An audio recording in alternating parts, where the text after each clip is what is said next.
नमस्कार मंडळी, मी प्रतीक्षा. आज मी बनवणार आहे एकदम hotel style butter paneer masala. तर चला रेसिपीला सुरुवात करूया. इथे मी 200 ग्राम पनीर घेतलं आहे, हिरव्या मिरच्या घेतल्या आहेत, टोमॅटो घेतलेत आणि कांदा घेतला आहे. आता मी त्या टोमॅटोला मोठे मोठे असे त्याचे काप करून घेणार आहे.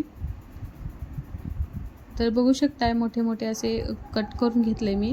आणि आता ते टोमॅटो एका मिक्सरच्या भांड्यामध्ये करून त्याची ग्रेव्ही बनवून घेणार आहे. ग्रेव्ही करतानाच टोमॅटोसोबतच आपल्याला हिरव्या मिरच्या पण टाकायच्या आहेत. आणि त्याचबरोबर बॅडगी मिरची असेल तुमच्याकडे तर ती तर उत्तमच, पण तुमच्याकडे जे मिरचू असेल घरामध्ये तिखट ते तुम्ही टाकायचं, कारण ग्रेव्हीला खूप छान कलर येतो. तर बघू शकता छान असा कलर आलेला आहे आणि ग्रेव्ही बनवून तयार आहे. आता मी हे कांदे बारीक बारीक चिरून घेते. याची काही ग्रेव्ही बनवणार नाही मी. आणि ते मी काजू भिजायला ठेवलेत, 10 मिनटापूर्वी ठेवलेत. आता ते छान भिजू द्यायचे त्या काजूला. नंतर मी टोमॅटो चिरून घेतले. आता मी पनीर जे आहे त्याचे असे पद्धतीने काप करून घेतलेत. नंतर मी भाजी करायला सुरुवात केली. 4 पळ्या छोट्या अशा साधारण मी तेल टाकले. तेल छान असं तापल्यानंतर त्यामध्ये तेजपत्ता टाकला आहे. तुमच्याकडे जे खडे मसाले अवेलेबल असतील ते तुम्ही टाकू शकता. त्यानंतर मी जिरे टाकलेत. जिरे छान ब्राऊन कलर आला जिरेला की त्यामध्ये आलं लसणची पेस्ट टाकली. ही पेस्ट घरी बनवलेली आहे आणि ती पण छान अशी तळून घ्यायची.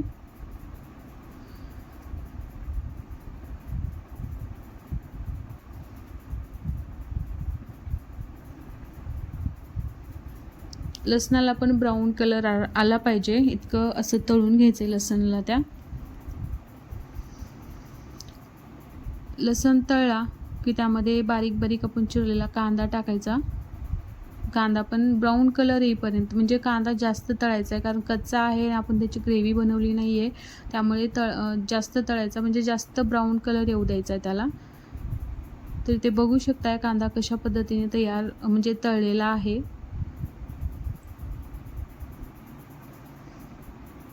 आणि कांदा टाकल्यानंतर सतत हलवत राहायचं आहे आपल्याला, कारण ती आपण लसण अद्रकची जी पेस्ट टाकली आहे ती कढईला चिटकू नये त्यामुळे. तर इथे कांदा तळलेला आहे. त्यामध्ये आता आपण मसाले ॲड करूया. इथे मी अर्धा चमचा हळद टाकली, 1 मोठा चमचा लाल तिखट टाकले आणि आपण जी टोमॅटोची प्युरी करून घेतली होती, ग्रेव्ही करून घेतली होती, ती ॲड केली मस्त अशी त्यामध्ये. आणि आता एकजीव करून घेऊया सगळं.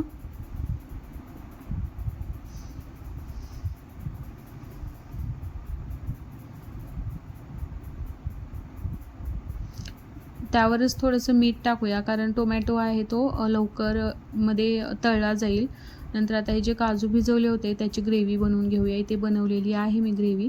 आणि ते बघू शकता मसाल्याने पण छान असं तेल सोडलेलं आहे. तेल सुटेपर्यंत आपल्याला टोमॅटो पण तळून घ्यायचे आहेत. नंतर मी त्यामध्ये धनेपूड टाकली, थोडीशी कसुरी मेथी टाकली स्मॅश करून हातावर. आणि बटर पनीर मसाला आहे त्याची 1 पुडी भेटते ती मोठी, त्याचा अर्धा मसाला मी टाकला त्यामध्ये, बटर पनीर मसाला. आणि छान असं परतून घ्यायचं. आणि तो मसाला करपू नये म्हणून त्यामध्ये थोडंसं पाणी ॲड करायचं आहे.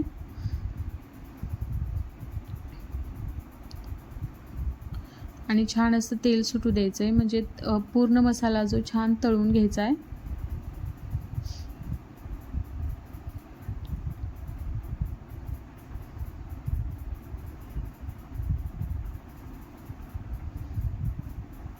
तर इथे बघू शकता छान मसाल्याला तेल सुटलेलं आहे.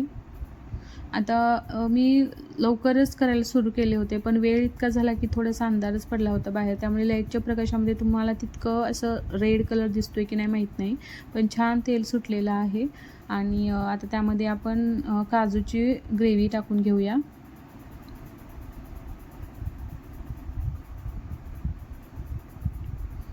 आणि छान असं मिक्स करून घेऊया परत.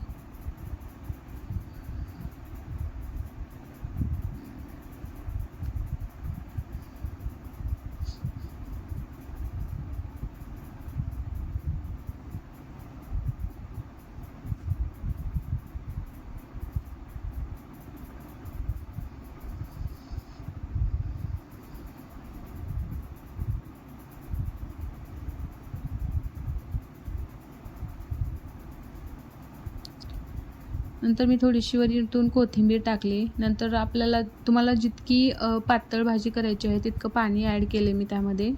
तुम्हाला जितकी ग्रेव्ही बनवायची आहे तितकी, आणि त्यावर झाकण ठेवले.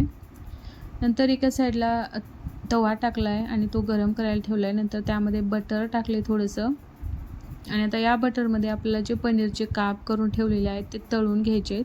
आणि बटर जास्त वितळू दिलेलं नाही आहे, तुम्ही बघू शकताय. जास्त वितळू द्यायचं नाही, कारण मग बटर करपलं जातं. त्यामुळे थोडंसं हे झालं की त्यामध्ये पनीर टाकून द्यायचे आणि छान असे दोन्ही साईडने, म्हणजे सगळ्या साईडने पनीर भाजून घ्यायचे छान असे. आणि पनीरला जास्त पलटी करायला जायचं नाही, कारण मग मोडलं जातं पनीर. मग हलक्या हाताने त्याचे साईड बदलून घ्यायच्या. तर इथे बघू शकता एका साईडने पनीर तळत आलेलं आहे.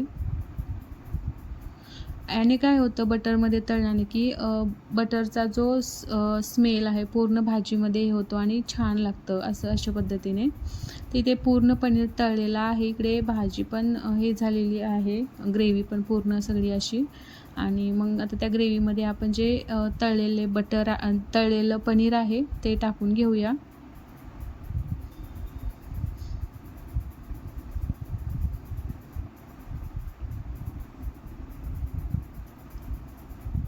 आणि जे आपण पनीर टाकलो आणि उरलेलं ते बटर जे आहे ते पण सगळं आपल्याला भाजीमध्येच ॲड करायचं आहे. हॉटेलमध्ये तसंच करतात. त्याने आता आपल्याला दिसतं ना तेल सुटलेलं, तर त्यामुळे ते बाहेर तेल दिसतं आणि ते छान लागतं खाण्यासाठी. तर इथे मी सगळे पनीर त्यामध्ये टाकून घेते.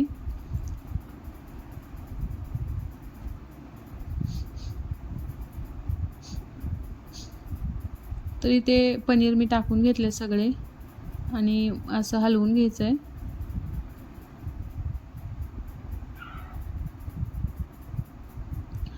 तर बघू शकताय छान अशी भाजी, चमचमीत अशी भाजी ते बनवून तयार आहे एकदम हॉटेल, आणि खायला तर इतकी छान झाली होती म्हणून सांगू तुम्हाला. तर तुम्ही पण नक्की ट्राय करा. Bye bye.